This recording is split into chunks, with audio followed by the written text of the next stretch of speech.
Hey! Alright, trying a new audio setup here today. Hopefully this works. I haven't done one of these little mini pods in a while. There's a reason why. Work's a bit hectic.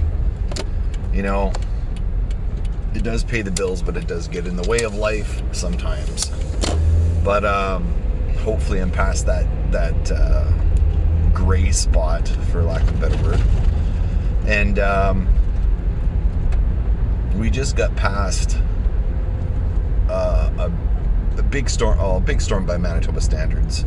Big power outages over the city that were crazy. I think at some point there was like 40,000 plus that were without power, which is a significant number.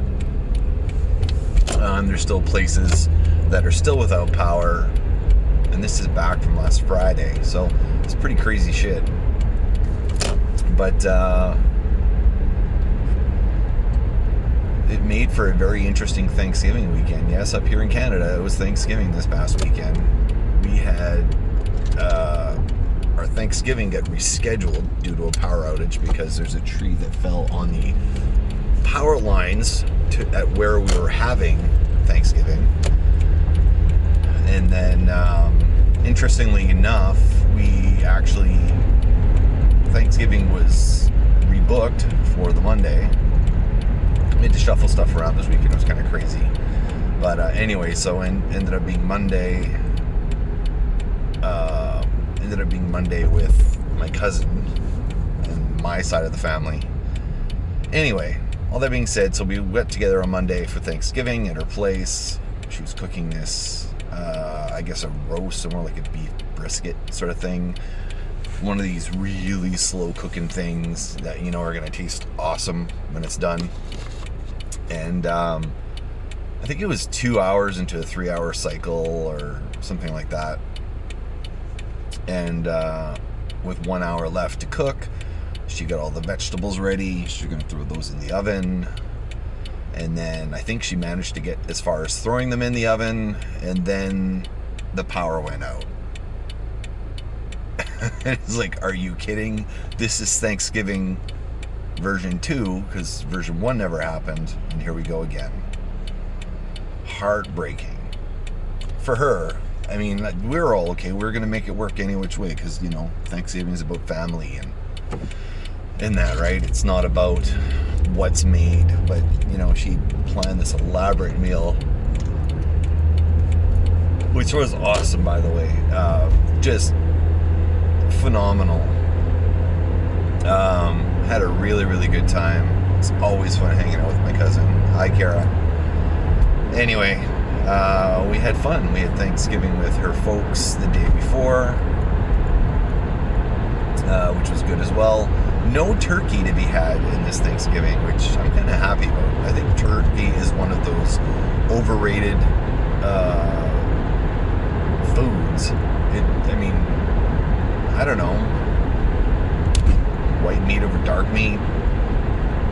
White meat's dry as all get out. Can only be undry if you lather it with 700 calories of gravy just to make it taste good. And really, in the end, is it really just the gravy that's tasting good? I know some people are going to hate me for this, but whatever.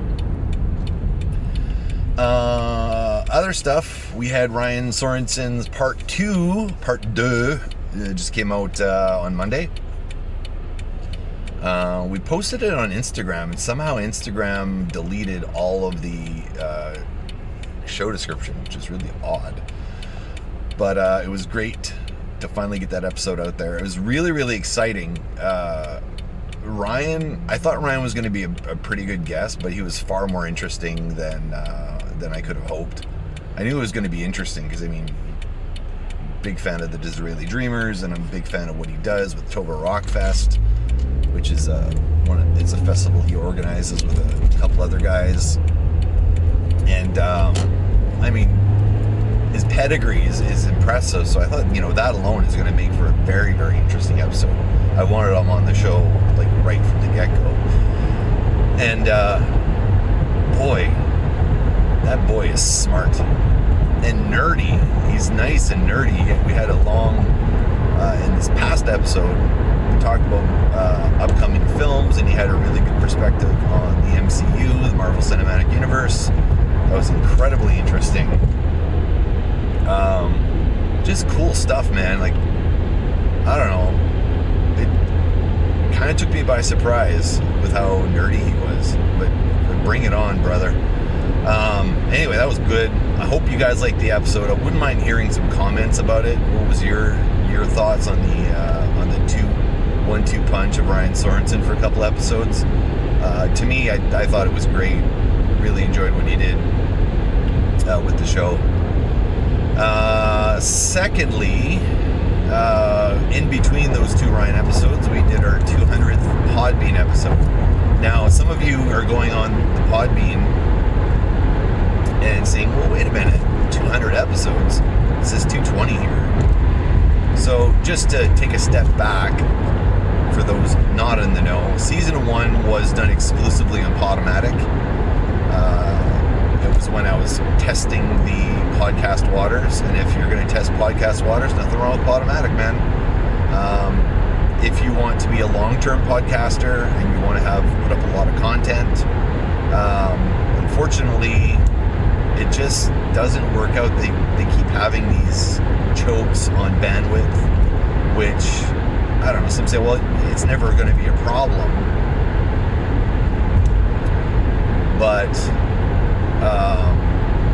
then they also have a space. They really, really limit their space. Like, you start out with, I don't know what it was, like 50 meg or something, and then, or maybe it's 250 meg, and then if you pay, like the lowest tier, it's like 2 gig or something, and then it's 5 gig, something like that. I could be a little bit wrong with the numbers, but if you want to get unlimited, it's like $60 a month, which is the super high premium rate at every other podcasting place.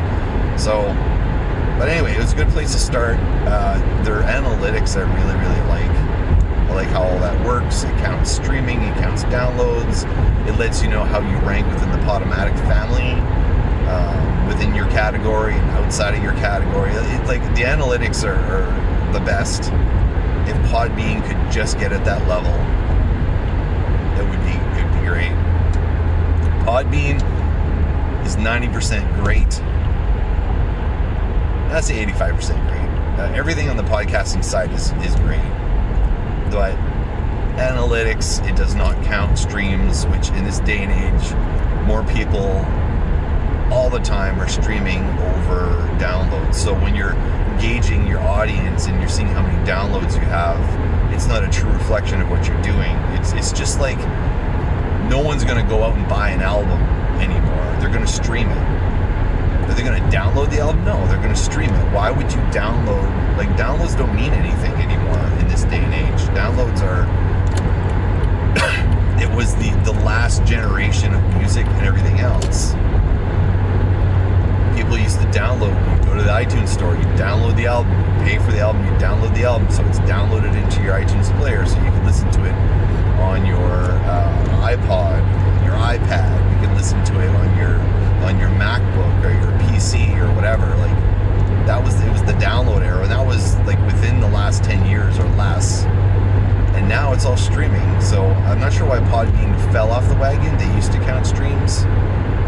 But now I have to estimate what my audience is now, because I never will know what my audience is. It's not based on subscribers, because it's only like subscriptions, the way they work. It's how many subscribers you have within Podbean. It's not counting iTunes. It's not counting Google Podcasts. It's not counting Spotify. Like, it doesn't measure properly. Like, they really need to get on their analytics, because it is the biggest lacking category with Podbean, compared to like Podomatic, because I've been on both and I can see what can be done. Like, I don't know. Anyway, so what else has been going on? The 200th episode, yes. We covered a lot of podcasts it was basically the Manitoba Podcast Festival review. We talked about the panels, which was really, really good. Actually, the panels this year killed last year. I mean, the panels last year were good, but, you know, I was interested, but I don't know if we lost a lot of the audience on it, because it seemed more like, hey, look, we have some celebrities on the stage, but they're celebrities that a lot of us didn't know who they were. So this year it was more informative. The audio portion, how to record, what equipment to use was great, and then the second one was on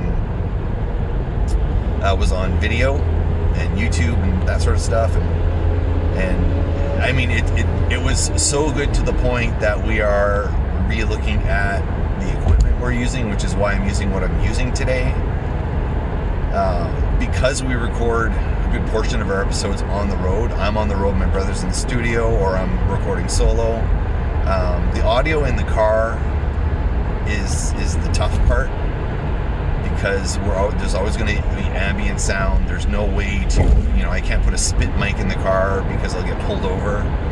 I can't have a headset, like, per se, because I'll get pulled over. I'm really limited. I've got an earbud in one ear, which is the legal allowable. If you're driving for distracted driving, you can have an earbud in one ear. So I had to pick one that had the right length of microphone from my ear to my mouth. So hopefully this one's recording very well. But yeah, it was good. The Manitoba Podcast Festival was good. So we talked about, and to dismiss any controversy, the idea was that I listen to a lot of podcasts. I certainly do. My brother listens to very few. He's a podcaster, not a pod listener. So the challenge was, look, we're going to meet as many people as we can. We're going to get their business cards. Not everybody had them, which was interesting. That's a whole topic for another day. But if you're a podcaster and you don't have a business card, go ahead and do it. It's the easiest way to transfer information, because if you are getting people to look up your podcast and you don't have an RSS feed set up, then you're searching on your podcast player, you can't find them, you're going back and forth, the person gets frustrated and they end up not listening to your podcast. You have to make it as easy and accessible as possible, and the easiest transference of information is still the business card. As archaic as that may sound, it is still the best. Which reminds me, I gotta order some more. I gave all of mine away at the festival. So, that being said, the goal was to listen to new podcasts. So there are a number of podcasts I listen to very regularly, and I'm going to point them out now, and I'm going to put those in the show notes. But the podcasts that I currently listen to, that I either picked up from last year's podcast, or in the interim when I was, someone recommended one or another, these are the ones I listen to. Now, these are purely from memory, so this is proof positive that I actually listen to these podcasts, because if I didn't listen to these podcasts, I wouldn't remember them. How's that for a test? They're in no particular order, because I like them all. Obviously, I listen to Which Police Radio. I listen to Which Police Radio. That is one of the bigger ones, I guess, I listen to. I don't listen to it all the time, but I kind of go in binges and purges with it. It's like, okay, I want to find a bunch of new music. I'll always listen to an episode of a band that I know, but Sam's already interviewed most of the bands that I do know already, and I've listened to all those episodes. So when it's a band I don't know,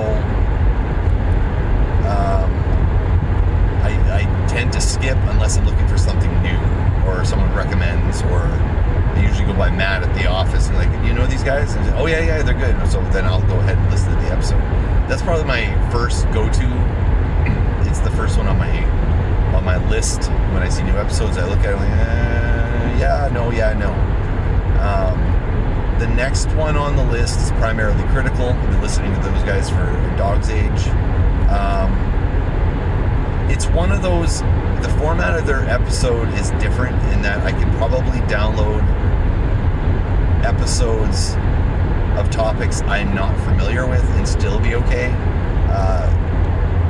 Primarily Critical is a book review type format where they're reviewing a movie, but more like a book club. Everyone gets together, watches the movie, and they discuss like in a book club. The three hosts have known each other for a long time. The chemistry is off the charts. It's really, really funny. They get a lot of pop culture reference in there, and they pick movies that are interesting, but also commercially viable in that, yeah, I've probably seen that movie. They're really, really good at picking movies that seem to click with what I watch. Next on the list, Beaver Does Movies, another movie podcast. I'll be honest, the reason I listen to James Beaver's podcast is James Beaver. I like the accent. I like the attitude. I like the guy, and even though I've only, spoken with him like a couple of times, just from a pure gut reaction, I like the guy right off the bat. He's been doing some different things with his show lately that have made it even more interesting. He was reviewing movies, and sometimes the movies were ones that I hadn't seen, but he's got some format changes to the show that have been interesting.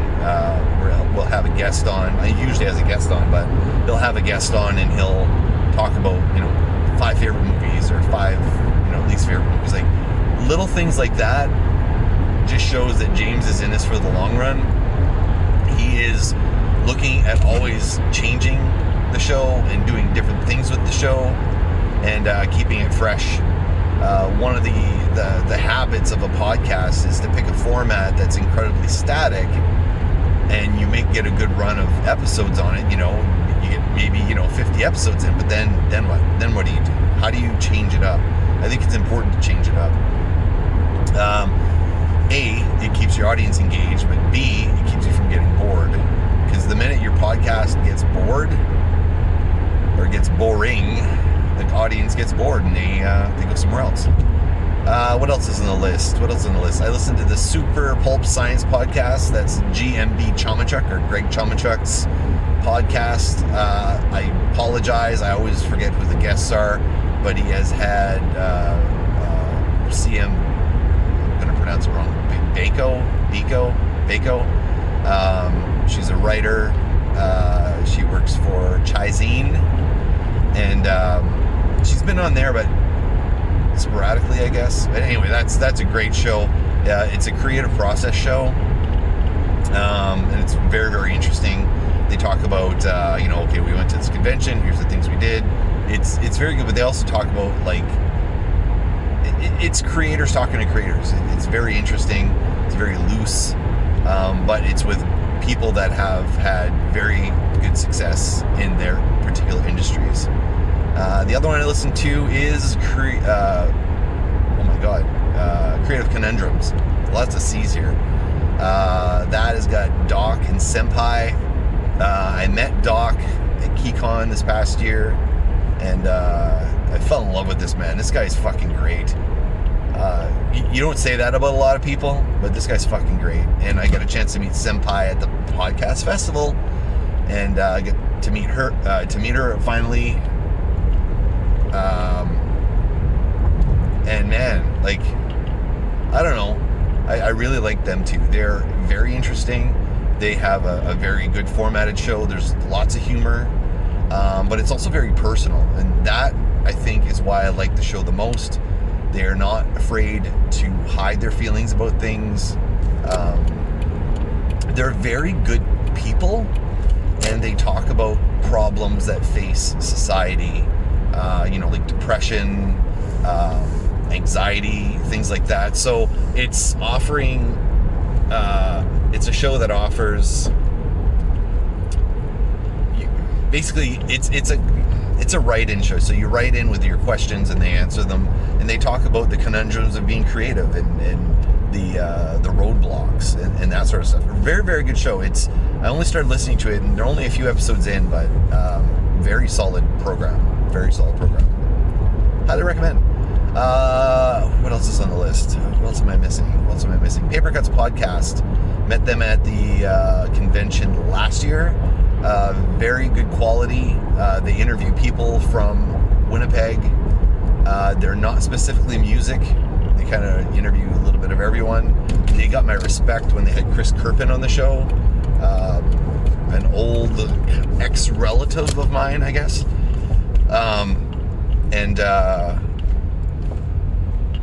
I don't know. Who they pick to be on the show, it's very, very inventive and very interesting. And then there's also the Manitoba Music... Winnipeg Music... I always forget the name and I always have trouble looking it up. God damn it. I checked my phone, but I am driving. I will tag it in the bottom. Regardless, the host of the show, she is a musician herself, Ashley Benarts. Winnipeg Music Project. That's what it's called. Anyway, amazing show. It's a great counterpoint to Witch Police. They do have some overlap, but it's a different style of interview. Slightly different guests, but it's all musical. I like having two sides of the coin for interviews where with two different perspectives, but it's kind of the same general format. She does amazing. Her show is really, really good. What else is on the list? I want to talk about This Ain't Babysitting, which I was saving for last on the 200th episode, and I never got to, and I apologize to Scott. But anyway, I finally got around to listening to this one. This is the one that intrigued me in a lot of different ways for a lot of different reasons. As you know, if anyone that listens to this show for any length of time, I've talked about it a few times. I love my kids. Like, I really love my kids, and I am very hands-on with my kids. There isn't anything with my kids that I don't do. I'm not a quarterback parent. I'm on the front line. Like, I'm not the guy that goes to work, comes home, gives them a kiss goodnight, and that's it. No, I'm in there. I was in there changing the diapers. I get up in the middle of the night with them. Now I'm the only one that gets up in the middle of the night. Like, that's since my wife works from home and spends more time with the kids than I do. I get up in the night with them when they get up. And I do stuff with them. I do crafts with them. I play Barbies with them. I teach them writing. I teach them music. I do everything with my kids that I can. And sometimes being a dad and being that hands-on, like when you're talking to other dads, you're like, if I meet someone that find out they have kids, I want to talk about their kids, and ask questions and stuff like that. And then there's certain dads that I talk to, and there's one in particular. I'm not going to name his name because I'm not calling anybody out on this show, but there's one particular one. Well, there's actually many particular ones, but this particular one, they kind of look down on you. If you're a hands-on dad, it's like, what are you doing? That's the mother's job. Your job is to bring home the bacon. Like, you're playing Barbies with your kids. Ha ha ha. What are you, some kind of pussy or whatever? Like, I've gotten that a fair amount. So, but I've never shied away from it. I've never just shut my mouth. I'm like, no. I am always kind of loud and proud about saying, look, I love my kids and I'll do anything for my kids. If they want to play Barbie, that's what we're playing. I'm not going to not play with my kids because it's not masculine enough or it doesn't fit into a defined gender role or whatever that shit is. I love my kids. I do stuff with my kids. And that is the best way to be a dad, is to do things with your kids, to educate them, to work with them, to have fun with them. So when I heard about This Ain't Babysitting, I'm like, that's the shit. Like, that's the shit. A podcast. I've only listened to a couple episodes so far, but meeting the guys and listening to what they got, I'm like, okay, you know what? This this is me. This is exactly, this fits in my pocket. I like the philosophy that they explained to me and that I've listened to. It totally makes sense to me. It's okay to be a dad. It's okay to be a dad that's interactive, that plays with his kids. All that shit's okay. So that was This Ain't Babysitting. So the episodes I listened to were great. They were a lot of fun. I mean, I agree with, most of the philosophy on there. I don't know. It was good. Finding an audience, though, there's a lot of things that they talked about. I think they were on someone else's podcast or something. I think they were saying, it's hard to find your audience when this is your subject matter, because most dads just kind of figure it out themselves instead of, going to the resources out there. So, yeah. But like really good. Like I enjoyed the show. It was good. I'll be perusing, looking for topics that they're going to discuss, and decide what I'm going to, which ones to download, and go from there. So special thanks to those guys. They're very welcoming at the podcast, and yeah, they were pretty awesome. So what else is on the playlist? Let's see. Local. I think those are the only ones right now. There's a few people that have actually reached out to me.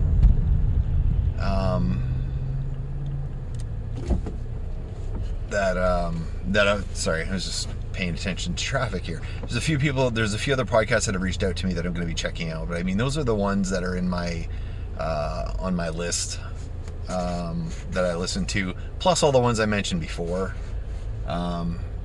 All great stuff. So right now, I just posted a video. I don't know if it's uploaded yet or not, but I just posted a video. I have just this car next to me is kind of trying to drag race me in my Matrix. Am I 5 years old? No. And then he's not paying attention. Oh, shit.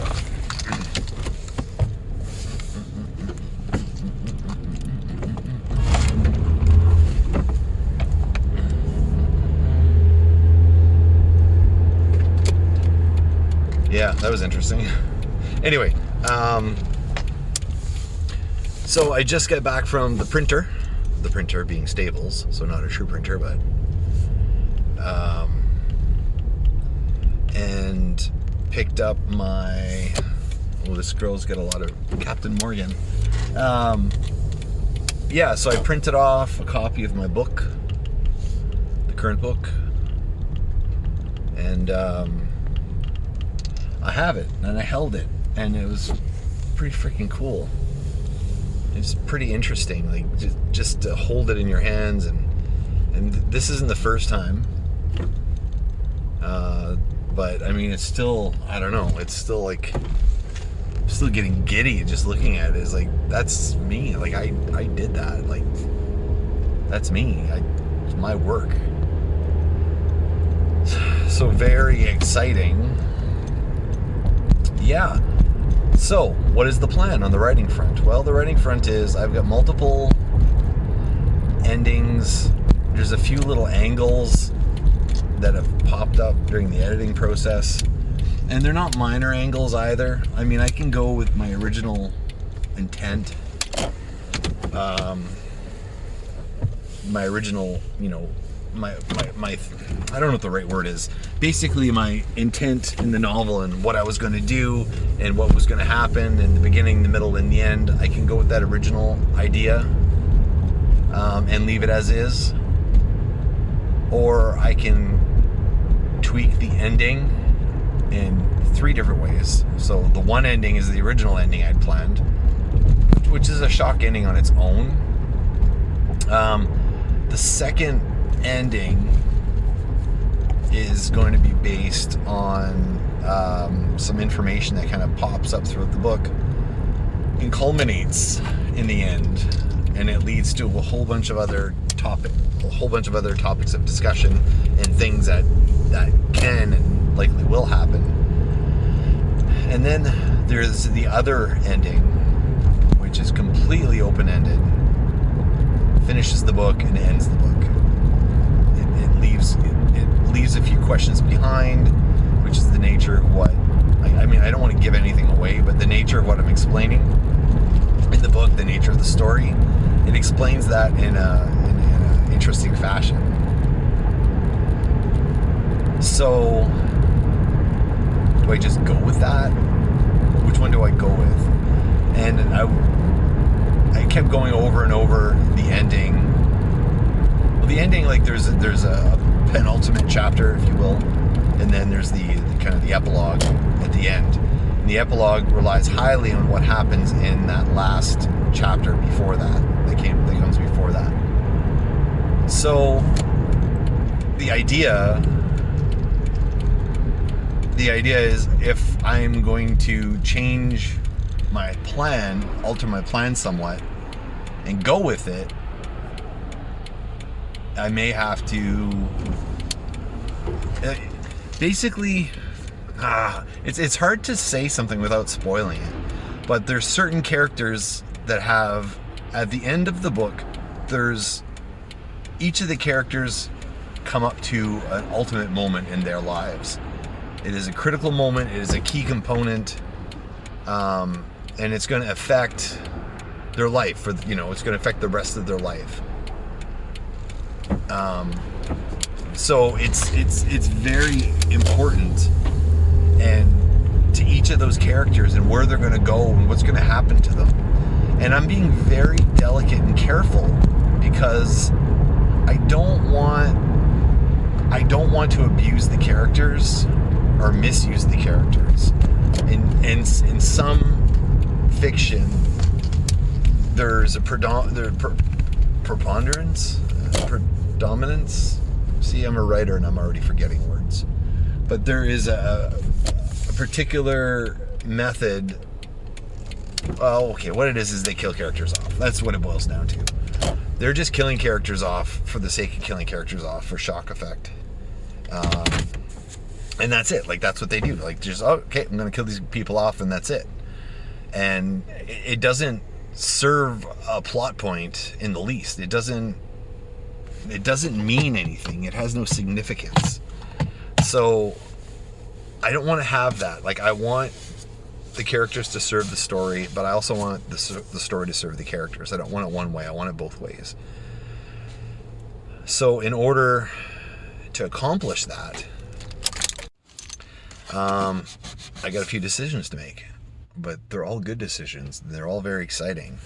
So what I'm going to do with this printed copy in front of me here, which I'm holding in my hands because I've actually stopped my car. What I'm going to do is, my wife suggested I look at this on the printed page and see what it looked like, and determine from the printed page, not the digital page, not the computer that I'm typing on, what does this look like? What does this mean? What is it going to, I'll have better context if I go through it as a book. So I'm very, very excited. So close to that finish line. I'm ahead of schedule in some ways, but I had given myself a different schedule. I changed my schedule and said, okay, I'm going to finish this by end of October. I'm not there yet, but I think my plan of by January being able to print something, like go to a printer or publisher and do it, very, very close. So this is it, man. But this time, yeah, I made the finish line. I can see it. Pretty exciting stuff. All right, well, I'm going to sign off here. I'll see you guys on the flip side. Special thanks to all the podcasts that we listen to and all the local talent doing podcasts. It's a pretty vibrant community, and we're going to see you on Sunday for the community coffee. I believe at Robin's Donuts downtown. Hopefully there's a bunch of you out there, so we'll see you Sunday. But otherwise, I'll see you on the flip side.